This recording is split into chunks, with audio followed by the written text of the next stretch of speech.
La era nuclear generó especulaciones irreales acerca de los peligros potenciales de la energía nuclear.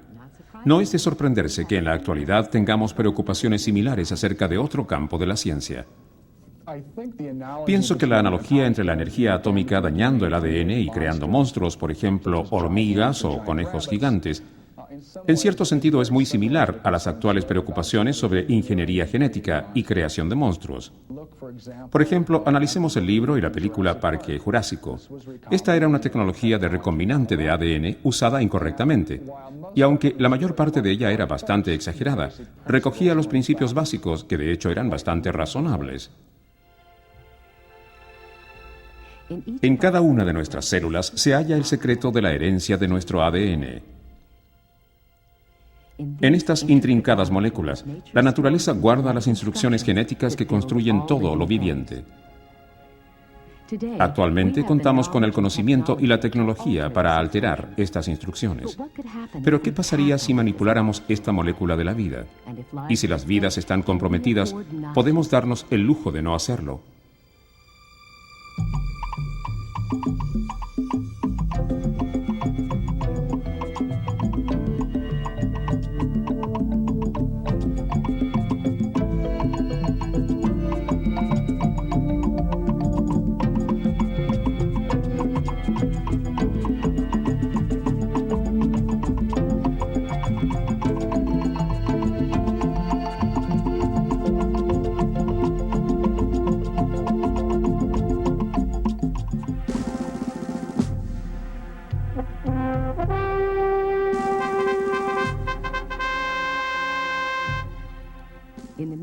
A mediados del siglo XIX, la guerra devastaba Europa.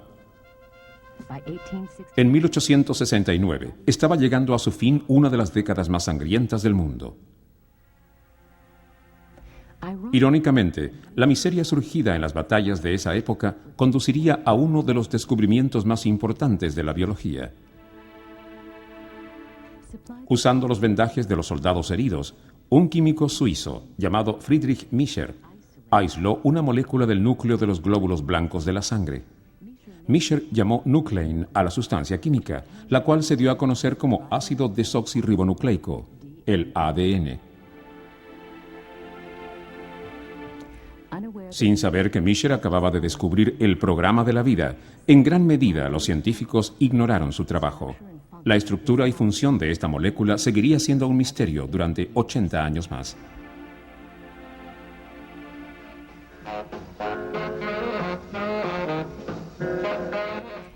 1952. Grandes autos y modernos aparatos. Con la Segunda Guerra Mundial por detrás, los científicos aplicaron su tecnología bélica para usos pacíficos, incluyendo la búsqueda del material genético de la vida. Desafiados por muchos, los científicos creían que las proteínas, no el ADN, contenían los secretos de la herencia. Dos microbiólogos, Alfred Hershey y Martha Chase, realizaron un extraordinario descubrimiento. Usando isótopos radioactivos, trazaron el ADN de ciertos virus bacterianos. Irónicamente, utilizando una licuadora casera corriente para separar los virus de sus huéspedes bacterianos.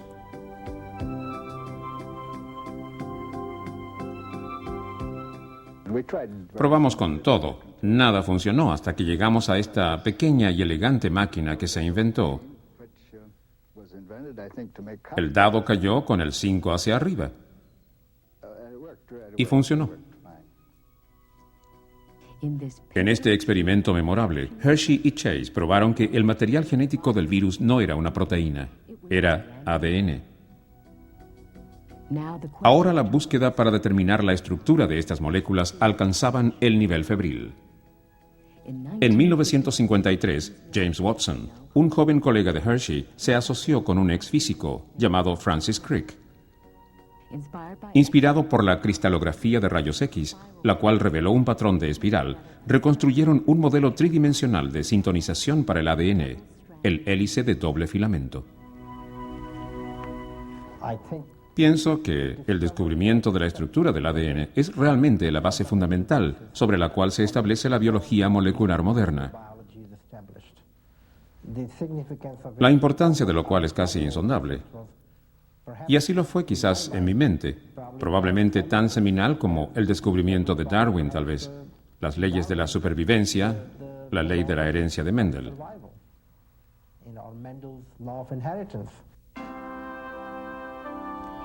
En reconocimiento de su aporte sobresaliente, Watson y Crick recibieron el Premio Nobel de Medicina y Fisiología en 1962.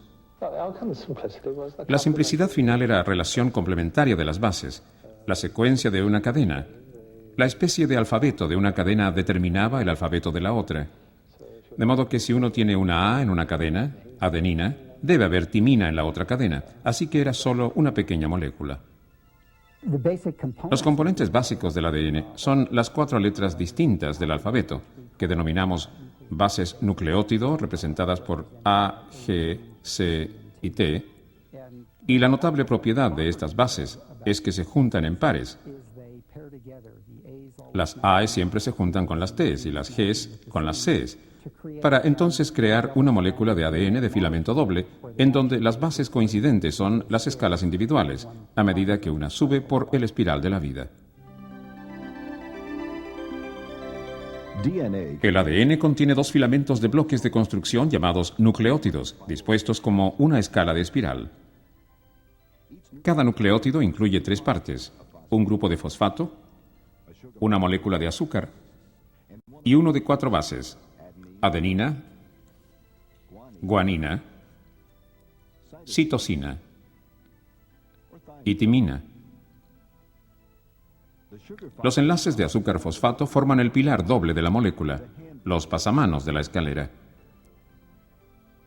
Pero encontramos la clave genética del ADN en los peldaños de esta escala, las bases que contienen nitrógeno. Estas bases se enlazan usando enlaces de nitrógeno, de un modo muy específico. La adenina solo se enlaza con la timina, A con T. La citosina solo se enlaza con la guanina, C con G. Aunque estas formaciones de pares básicos nunca cambian, el orden de los pares en cada filamento varía en gran medida de una especie a otra. En este elegante diseño vemos cómo la naturaleza almacena las instrucciones para construir todo lo viviente.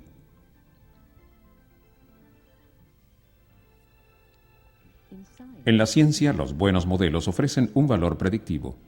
Utilizando el nuevo diseño, ahora Watson y Crick podrían sugerir la respuesta a uno de los misterios más antiguos de la biología. Ahora nuestros genes se replican antes de la división celular. Cuando uno piensa en la producción de copias del ADN, uno tiene que pensar en la maquinaria que debe producir una copia exacta de sí misma para toda la vida adulta del individuo. Si pensamos en la cantidad de células que formamos en el sistema inmunológico, por ejemplo, formamos miles de millones de células cada día. Y la idea de que exista una máquina que pueda duplicarse hora a hora, minuto a minuto, y que se copie con precisión, porque si no es así, tiene el potencial de causar estragos en la célula. Para hacer copias perfectas de nuestro ADN, primero una enzima despliega los 2 filamentos de la molécula mediante la separación de sus pares bases.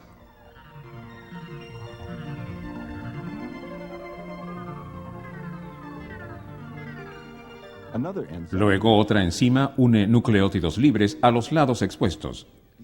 El filamento existente determina la composición del nuevo filamento. De acuerdo con las reglas básicas de formación de pares, la adenina se enlaza con la timina y la guanina con la citosina.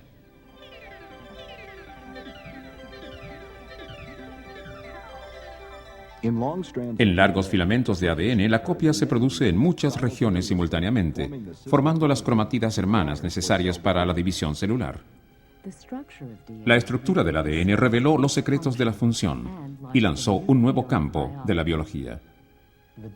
Sin el conocimiento de que el ADN tenía una estructura helicoidal, no habría sido casi ninguna otra posible experimentación en términos de la forma en que se generan las proteínas, la forma en que se produce la copia del ADN, cómo se transmiten los genes y cómo se pueden manipular los genes, cómo se puede manipular el ADN y cómo se puede ordenar en serie el ADN.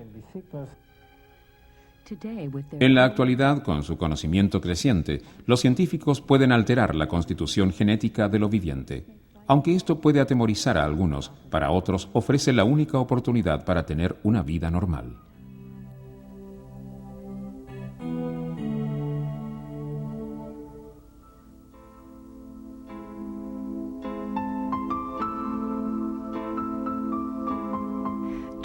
Los doctores supieron de inmediato que el pequeño Andrew Gobea tenía deficiencia inmunológica combinada severa, el mal genético conocido como SCID. Incluso antes de que naciera Andrew, los doctores descubrieron que el niño sería sano, excepto por un factor crucial. Le faltaba un pequeño fragmento de ADN, el cual dirige la polución de glóbulos blancos de la sangre. El resultado sería un sistema inmunológico tan débil que incluso una gripe infantil podría poner en peligro la vida de Andrew, ya que antes se había llevado a su hermana. La hermana de Andrew también tenía la misma deficiencia inmunológica que él padecía. Ella heredó los mismos 2 genes defectuosos. El problema es que el primer niño de la familia con esta enfermedad generalmente no capta la atención de los doctores hasta que adquieren una infección severa. Ella no llegó a nuestro hospital por un trasplante de médula, hasta que ya tenía una neumonía que resultó ser fatal. Así que Andrew se benefició de eso, porque sabíamos, debido a su hermana, revisar su embarazo para ver si tenía esta enfermedad. Hasta hace poco, algunos niños con deficiencias inmunológicas tenían que pasar por costosos y dolorosos trasplantes de médula. Otros estaban obligados a vivir en ambientes plásticos cerrados, estériles, para evitar infecciones. Actualmente, usando nuestra comprensión del ADN, los científicos están tratando de reemplazar los fragmentos defectuosos que provocan algunas enfermedades genéticas en un proceso conocido como terapia genética. El físico tiene que identificar el defecto para el cual se puede considerar la terapia genética. Y en ese punto, el físico tendrá que entrar en contacto con el científico básico, que está realmente participando en este tipo de investigación. Mediante el análisis de ADN pudimos determinar que Andrew, en efecto, había heredado 2 copias discontinuas del gen ADA. Eso predecía que tendría este problema de deficiencia inmunológica al nacer. Los doctores decidieron intentar reemplazar el segmento defectuoso del ADN de Andrew, el gen ADA. Pero para hacerlo, necesitarían copias de un gen normal. Para poder efectuar la terapia genética en Andrew, era necesario que tuviéramos el gen faltante, que tuviéramos una copia normal y una forma de introducirla a su cuerpo. Y el gen normal que le faltaba, ADA, había sido clonado hace muchos años atrás. Estaba disponible en un virus o un vector que podía llevarlo a sus células.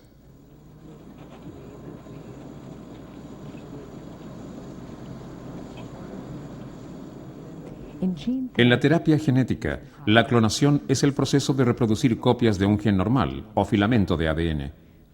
Los doctores entregan estas copias al paciente usando vectores. Los vectores son básicamente vehículos de entrega.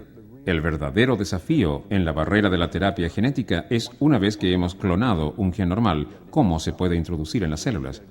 La forma en que se introduce en las células es poniéndolo dentro de un vector. En la mayoría de los casos, los vectores son elementos que normalmente infectan las células, que podemos diseñar para que lleve un gen de interés terapéutico al interior de la célula. En el caso de Andrew, se agregó el segmento de ADN faltante a un virus que llevaba el ADN a su sangre y a su médula. El proceso de elaboración de un vector comienza con la clonación de estos virus. Igual que cuando se clona un gen normal, se puede clonar un gen para un virus. Y una vez que se ha clonado, se tiene una forma de ADN que se puede modificar en el laboratorio utilizando enzimas de restricción. Así se puede abrir el virus, clonarlo en un gen humano y volver a juntarlo. Para clonar un gen, los científicos generalmente lo aíslan a partir de los cromosomas de una célula sana mediante proteínas especiales llamadas enzimas de restricción. Cada enzima diferente reconoce un sitio diferente en el ADN. Como un par de tijeras moleculares, la enzima corta el ADN exponiendo una secuencia específica de bases. Aplicando el ADN de un vector, como un virus, la misma enzima revela la misma secuencia de pares de bases, lo que los científicos llaman extremos pegajosos. Cuando se mezclan las dos fuentes de ADN, los extremos pegajosos se unen en pares, A con T y C con G. Una enzima de unión llamada ligasa vuelve a sellar el hélice doble. El resultado se llama ADN recombinante, una molécula lista para clonarse o transportarse a una nueva célula huésped. Una vez que los doctores han aislado el nuevo gen y lo han entregado a Andrew, se enfrentan con otro nuevo desafío: cómo medir su éxito. Is that the new blood sample from Andrew? Yes, it is. Mm-hmm. Oh, good. So we'll have some results to look at in the You morning? betcha. Okay. Bye-bye. All right. Have a nice evening. La forma en que medimos el éxito que había tenido la transmisión de gen ha sido tomando muestras de sangre de Andrew una vez al mes y ver el ADN de los glóbulos blancos de la sangre y preguntar: ¿está allí nuestro gen?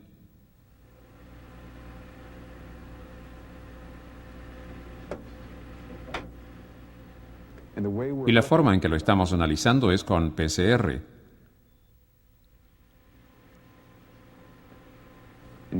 Al usar PCR o reacción de polímero en cadena, podemos amplificar las células extrañas de ADN que podrían tener nuestro gen, y realmente de una forma cuantitativa determinar cuántas células de su sangre tienen las secuencias únicas que introdujimos como gen A de A normal. Para Andrew Gobea y los muchos miles de personas que padecen de males genéticos, la terapia genética ofrece la promesa de una vida normal, pero aún no es posible tratar todas las enfermedades genéticas con esta terapia. Cuando alguien va al hospital por cualquier tipo de enfermedad, generalmente existe una combinación, incluso para el cáncer, una combinación de quimioterapia, radioterapia y extracción del tumor. Durante algún tiempo, la terapia genética seguirá usándose como un accesorio a lo que está sucediendo, o como un reemplazo de algo. Pero no será un reemplazo completo hasta que estemos absolutamente seguros de que funciona este tipo de medicación. Así que lo importante es que el médico y el científico tienen que entender: ¿es este el mejor objetivo para el paciente? Esperamos que signifique que él va a poder producir genes curados genéticamente durante el resto de su vida. Esperamos que básicamente hayamos eliminado su deficiencia inmunológica al devolverle el gen que le faltaba. 2 años han pasado desde que los doctores comenzaron este experimento salvador. Dicen que las oportunidades del pequeño Andrew de tener una vida larga y saludable son muy, muy buenas.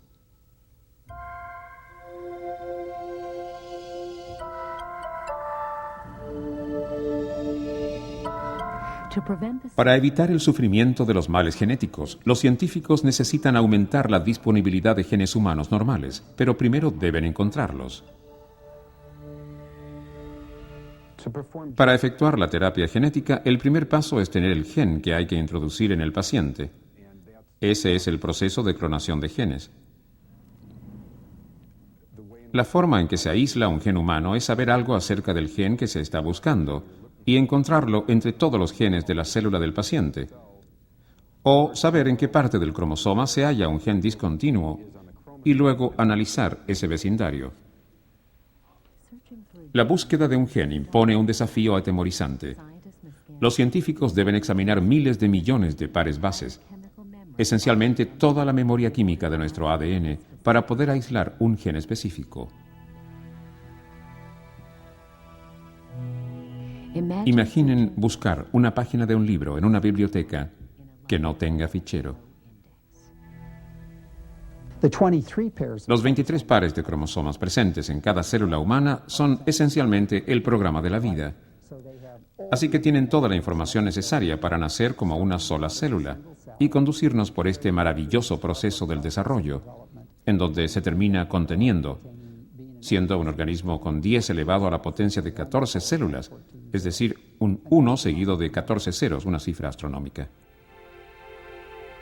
Un cromosoma representa una completa, inmensa, larga, única y de filamento doble molécula de ADN. De hecho, si uno tomara todo el ADN de los cromosomas humanos y lo estirara poniéndolo de extremo a extremo, podría medir aproximadamente 6 pies, lo cual es extraordinario, ya que cada célula del cuerpo humano contiene ese ADN completo en su núcleo. Los cromosomas también contienen proteínas útiles que actúan como bobinas microscópicas, ayudando a enrollar los muchos miles de secuencias de pares bases que conforman nuestro ADN. Es básicamente todo lo que podemos aprender acerca del componente básico que convierte a los seres humanos en seres humanos, el contenido del ADN.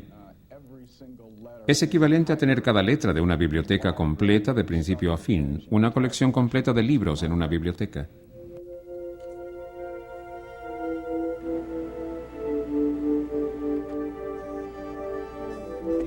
La búsqueda para escudriñar en nuestra biblioteca genética, quizás 100.000 genes en total, se conoce como Proyecto del Genoma Humano. Looks like they're about 6 megabases apart. It's a lot closer than we thought they were.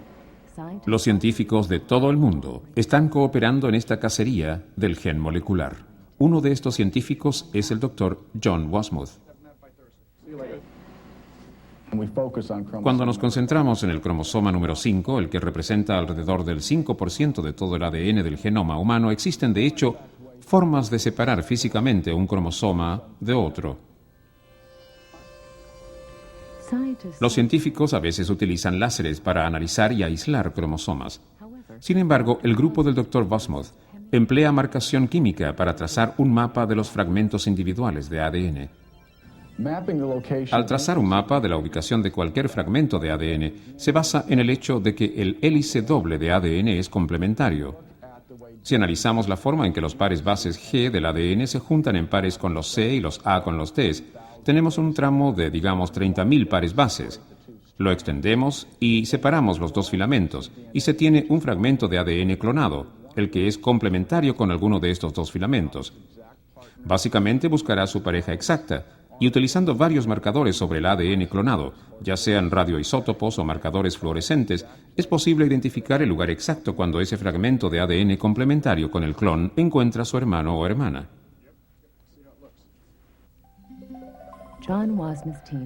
El equipo de detectives moleculares de John Wasmuth está en la pista de muchos males genéticos. Ya han descubierto un marcador para el gen que causa el mal de Huntington, una enfermedad degenerativa mortal que ataca el cerebro. Aunque su trabajo recién comienza, promete el arma primordial contra la amenaza de las enfermedades heredadas. Pienso que el proyecto del genoma humano y la terapia genética se interrelacionan de modo muy estrecho. Necesitamos tener genes responsables de las enfermedades para poder tratar a un paciente. Y hasta que sepamos cuál gen es el responsable y provoca la enfermedad, hasta que tengamos una copia de un clon, no podemos pensar en terapia genética.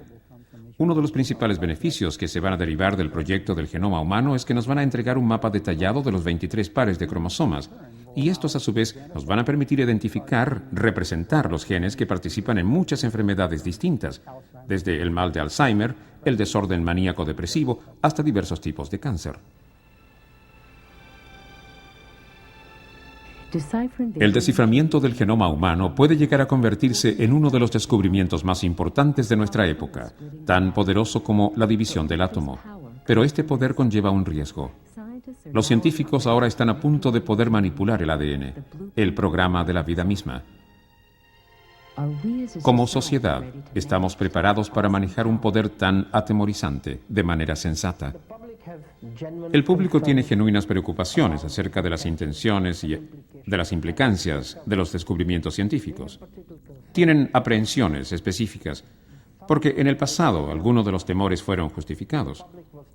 Se le dijo al público que la utilización de la energía atómica y la energía nuclear serían extremadamente benéficos, pero a la vez fue aprovechada para la elaboración de una bomba atómica y una bomba de hidrógeno. Por eso creo que los temores del público no son sin fundamento. ¿Qué pasa si tenemos un fragmento de ADN clonado que hace algo que ni siquiera entendemos por completo? De alguna forma sale al ambiente y hace algo completamente inesperado o desconocido. Siempre existe la posibilidad. Cuando uno puede cambiar la constitución genética de cualquier organismo o cualquier especie con mucha facilidad y rapidez, en mi opinión es difícil predecir a futuro exactamente cuáles serán las consecuencias. Pienso que es responsabilidad de los científicos que efectúan el trabajo intentar y comprender y pensar que este tipo de problemas pueden existir. También pienso que es muy sensato y bueno que existan organismos y personas que ejerzan presión para pensar en estas cosas y hacer que tomemos conciencia y que seamos escépticos, aunque pensemos que no tenemos el tiempo para ello. Siempre puede surgir el escenario del científico loco que crea monstruos, pero no creo que eso deba detener nuestro intento de ayudar a los pequeños con enfermedades. Pienso que ese es nuestro punto central. Hay algunos males genéticos, y si podemos ayudar para entregar nuevos tratamientos para dichas enfermedades, sería moralmente incorrecto no hacerlo.